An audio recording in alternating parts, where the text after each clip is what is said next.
प्रिय विद्यार्थियों, online class में आपका पुनः स्वागत है। इस वीडियो में मैं आपके साथ जिस विषय पर चर्चा कर रहा हूँ वो है संगम काल। और संगम काल की जो पहले वीडियो में मैंने आपसे बात की प्रारंभिक संगम काल, और प्रारंभिक संगम काल में मैंने आपको सामान्य परिचय दिया कि भौगोलिक परिचय और संगम से तात्पर्य किसे कहते हैं संगम, और संगम साहित्य का जो रचना काल का जो समय वो क्या है। और प्रारंभिक जो हम बात करते हैं 3 संगमों की, तो जो पांड्य शासकों के संरक्षण में हुए उनमें आपको प्रथम संगम और द्वितीय संगम की बात हमने की। तो अब इस वीडियो में मैं आपके साथ बात करूंगा वो है तृतीय संगम और संगम साहित्य की। तो प्रिय विद्यार्थियों, जैसा कि हम बात कर रहे थे कि प्रथम संगम जो आयोजित किया गया, जो उसके समुद्र में विलीन होने के बाद द्वितीय संगम आयोजित किया गया और वो कपाटपुरम में आयोजित किया गया, और इसकी प्रारंभिक अध्यक्षता ऋषि अगस्त्य ने की। बाद में तोलकापियर इसके अध्यक्ष बने, और इसके बाद जब ये कपाटपुरम जो है समुद्र में डूब गया तब ये द्वितीय संगम समाप्त हुआ। और उसके बाद जब तीसरा संगम आयोजित किया गया और तृतीय संगम की स्थापना भी पांड्य शासकों के संरक्षण में ही हुई, इसका आयोजन भी पांड्य शासकों के संरक्षण में ही हुआ। और तीसरे संगम का जो स्थल है वह है मदुरई, और इस नगर में की गई ये पांड्य शासकों के संरक्षण में आयोजित किया गया, जो 1850 वर्ष तक चलता रहा। यानी जैसे कि हम अपने पूर्ववर्ती वीडियो में आपसे जो बात की थी कि जो हमें संगम काल की जो इनका समय मिलता है कि कितने वर्ष तक आयोजित किए गए, थोड़ा सा नहीं बल्कि बहुत ज़्यादा अव्यावहारिक सा अतार्किक सा प्रतीत होता है। जैसे पहला 4499 वर्ष तक चलता रहा, दूसरा 1850 वर्षों तक चलता रहा, और तीसरा जो संगम है वो भी इसी तरह लंबा ही चलता रहा। तो इनका जो समय है वो अव्यावहारिक प्रतीत होता है। खैर, इसमें जो सदस्य संख्या है वो 49 थी, और लगभग 449 तमिल कवियों ने इस संगम में, यानी तीसरे संगम में 49 सदस्य थे तथा 449 कवियों ने अपनी जो रचनाएं थी, अपना जो काव्य पाठ थे, अपने जो ग्रंथ थे, उनको इस संगम में विद्वानों के सामने प्रस्तुत किया और अनुमोदित करवाया, संपादित करवाया। इसमें जो प्रमुख ग्रंथ संकलित किए गए उनमें थे ललिने, नेडुंथोंके, वरुकुंथोंके, पद्दिलपत्तु, सित्तिरिसे आदि उल्लेखनीय हैं। इस संगम की भी अधिकांश रचनाएं आज प्राप्त नहीं होती हैं, लगभग वो सभी समाप्त हो चुकी हैं। प्रमुख कवियों की बात करते हैं हम, इसमें इरैयनार, कपिलर, परनार, शीतलिसतनार व पांड्य शासक उग्र प्रमुख हैं। वैसे तो जनश्रुतियों के आधार पर जब हम संगमों का काल निर्धारित करते हैं, संगम काल की बात करते हैं कि इसका समय क्या है, कि इसको कितने समय में हम रख सकते हैं, कि जब ये संगम साहित्य की रचना की गई और वो समय जो संगम काल था उसका समय क्या है।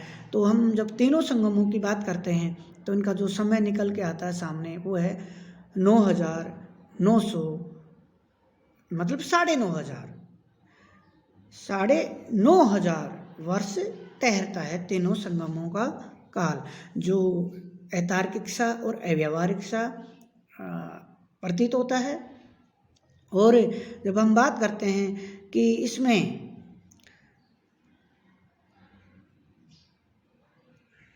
कितने कवियों ने इसमें भाग लिया, तो इसमें भाग लेने वाले जो कवियों की संख्या थी वो थी 8,850। यानी हम सब संगम साहित्य की बात करते हैं, संगम काल की बात करते हैं, तो इनका समय 9,950। और जो इनमें भाग लेने वाले कवियों विद्वानों की संख्या 8800 8,850। और जो इनमें इन संगमों को, तीनों संगमों को कितने पांड्य शासकों ने संरक्षण दिया, उनकी संख्या हमें प्राप्त होती है 197। विषय वस्तु, हम जब संगम साहित्य की बात करते हैं तो विषय वस्तु की दृष्टि से जब हम देखते हैं कि जो संगम साहित्य है उस पर किस विषय वस्तु क्या है, तो उनकी विषय वस्तु जो प्रमुख रूप से हमें दिखाई देती है वो है प्रेम और राजाओं की प्रशंसा। यानी एक तो जो नायक और नायिका के मध्य जो प्रेम, या यूं कहें हम प्रेम में भी, जैसे हम नाटकों में, उत्तर भारतीय साहित्य में भी देखते हैं प्रेम, विरह, पुनर्मिलन, इस तरह की, तो वो विषय वस्तु जो हम संगम साहित्य के देखते हैं तो वो उसका भी प्रमुख विषय वस्तु है प्रेम, जो नायक नायिका के मध्य होता है। और जो दूसरा प्रमुख विषय है वह है शासक यानी राजाओं की प्रशंसा, और इसी पर ज़्यादा जोर दिया गया। तमिल में प्रेम संबंधी मानवीय पहलुओं पर जो साहित्य लिखा गया, जो रचनाएं की गई, उसे अगम कहा गया। यानी तमिल जो ग्रंथ हैं, तमिल जो संगम साहित्य है, जो प्रेम पर आधारित जो साहित्य लिखा गया, उन साहित्य जो प्रेम पर आधारित है उसको अगम कहा गया है। और राजाओं की यानी शासकों की प्रशंसा में जो साहित्य लिखा गया और जिसमें सामाजिक जीवन, नैतिकता, वीरता, रीति रिवाज आदि का भी विशेष रूप से उल्लेख मिलता है, उसको पुरम कहा जाता है। यानी जो प्रेम पर जो को विषय वस्तु रखते हुए जो साहित्य लिखा गया, प्रेम के आधार पर जो नायक नायिका के मध्य होता है वो आगम, और राजाओं के प्रशंसा में जो साहित्य लिखा गया उसे, उस साहित्य को क्या कहा गया, पुरम। हम बात करते हैं संगमकालीन प्रमुख ग्रंथों की। तो सबसे पहले जिस ग्रंथ के हम जिक्र करते हैं वह है तोल्काप्पियम। जैसे कि मैंने आपको अभी थोड़ी देर पहले बता रहा था कि जो तोल्काप्पियम है उस ग्रंथ की जो रचना थी वो हुई थी द्वितीय संगम के समय, दूसरे संगम के समय, और इसकी जो रचना की थी वो अगस्त्य ऋषि अगस्त्य के शिष्य तोल्काप्पियम ने इसकी रचना की थी। और ये तमिल व्याकरण का सबसे प्राचीनतम ग्रंथ माना जाता है। इस ग्रंथ के 3 खंड हैं। प्रथम 2 खंडों में तमिल भाषा और व्याकरण पर लिखा गया है, और जो इसका तीसरा खंड है वो तत्कालीन समाज, राजनीति, आर्थिक जीवन और धार्मिक जीवन के बारे में भी हमें प्रसंगवश उसका उल्लेख यदा कदा महत्वपूर्ण स्थलों पर इसका उल्लेख किया गया है प्रसंगवश। संगम साहित्य को मोटे तौर से 3 भागों में बांटा जा सकता है। पहला जो भाग है उसकी हम बात करते हैं वो है पत्थु पातु, यानी पहला जो भाग है वो है पत्थु पातु। यह है 10 संक्षिप्त पदों का संग्रह है, 10 संक्षिप्त पदों का संग्रह है, और इसका समय जो संभवतः द्वितीय सदी ईस्वी का माना जाता है। इन पदों में पांड्य शासक नेडुंजेलियन और चोल राजा करी काल के बारे में भी हमें महत्वपूर्ण जानकारी मिलती है।